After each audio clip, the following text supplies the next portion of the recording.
Right, guys, just a quick update here on the video I did yesterday about the tier system that's going to come in today and the vote relating to it. As we expected, Labour are going to be a bunch of cowards and abstain from the vote. For some unknown reason, they have forgot how to be the opposition to the government. Considering the public support that has ebbed away from the government's restrictions at the moment, you would actually think that Labour would jump on that and get some support for themselves. But Keir Starmer and his imbeciles lack the intelligence to obviously be able to do that, and instead are going to abstain, meaning the vote will go through. Obviously, a couple of Labour MPs will likely vote against it, but in general, the whole Labour Party is going to abstain, so that means we're going to be in these nonsensical tier systems. And I'll give you 3 guesses as to why Labour are going to abstain, because they want it to continue, obviously, but once again, it's all about money. It's nothing to do with freedom, it's nothing to do with doing what's right, it's nothing to do with calling the government out for its nonsense, it's always about money. But anyway, social media's been going alight with this all night, and the media are now reporting on it this morning. Labour to abstain in vote on COVID tiers as Tories threaten to rebel. They're doing more than threatening to rebel. We all know that the economic assessment was put out yesterday, and it was a complete load of cack. Tory MPs, Treasury Select Committees, and everyone else has called it out for being a repetitive load of nonsense, meaning realistically every MP should be voting against this, but we know most of them are corrupt and useless tosspots, let's be honest here. Keir Starmer has decided to break with the government in a vote on COVID restrictions for the first time, while the government is scrambling to contain a Tory rebellion by unveiling a multi-million pound fund for pubs. Because these Tory MPs must be like Labour if they accept that. At the end of the day, it shouldn't be about money, it should be about doing what's right and calling the government out for its bullshit. The Prime Minister is to announce a new one-off discretionary funding paid to councils for wet pubs and bars which cannot open under the strictest new tier restrictions for England, The Guardian understands. But Labour is understood to believe that support for hospitality sector must go further and will abstain in Tuesday's Commons vote on the tier system, which is due to replace the lockdown rules from Wednesday and put 99% of the country into tiers 2 and 3. The vote is still expected to pass, like I said. So there you heard it, 99% of the country is about to get shafted by the government, the Labour Party and everyone else in Parliament. Oh, and don't forget the media who are complicit in all this and could put an end to it tomorrow if they really wanted to.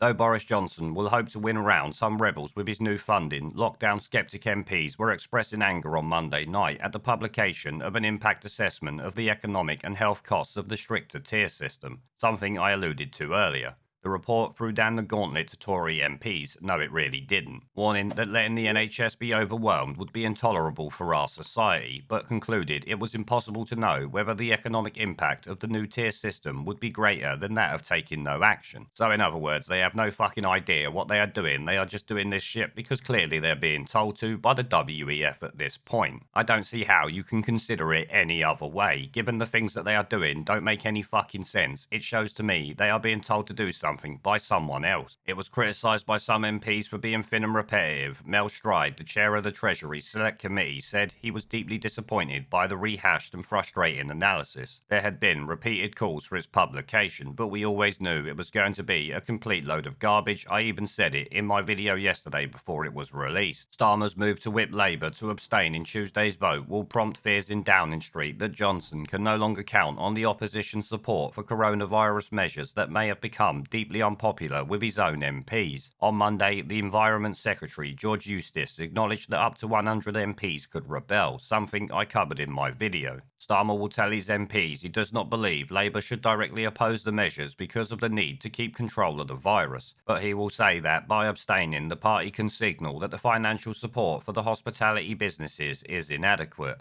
Starmer, who met England's Chief Medical Officer Chris Whitty on Monday night, said, "Coronavirus remains a serious threat to public health and Labour accepted the need for continued restrictions. However, I remain deeply concerned that Boris Johnson's government has failed to use the latest lockdown to put a credible health and economic plan in place," he said. Saying to me that Whitty got to him prompted a little bit of scare action, you know, how he's been doing with the country all this time. And then Sir Keir Starmer fell in line like a good little sheeple. This guy could literally put an end to it now and would maybe even gain a little bit of support from some people who are lily-livered and would flip-flop back to Labour. But with the way he's going, he's just ensuring that more and more people will consider him as bad as Boris Johnson. I'm not complaining about that, I'm just complaining about the fact that we're living under this shit show now. And you know what, that's all I'm reading of that. This was only supposed to be a short update video, most of it's just a bunch of filler talking a load of shit. All you really need to know is Labour are a bunch of lily-livered cowards, the Tories are a bunch of cunts, and we're all being sold out. There is a pattern consistent throughout history of oppressed people turning on the oppressors, slaves against their owners, the peasantry against the feudal barons, colonies, Mr. Verhofstadt, against their empires, and that is why Britain is leaving. And it doesn't matter which language you use, we are going, and we are glad to be going. We're off.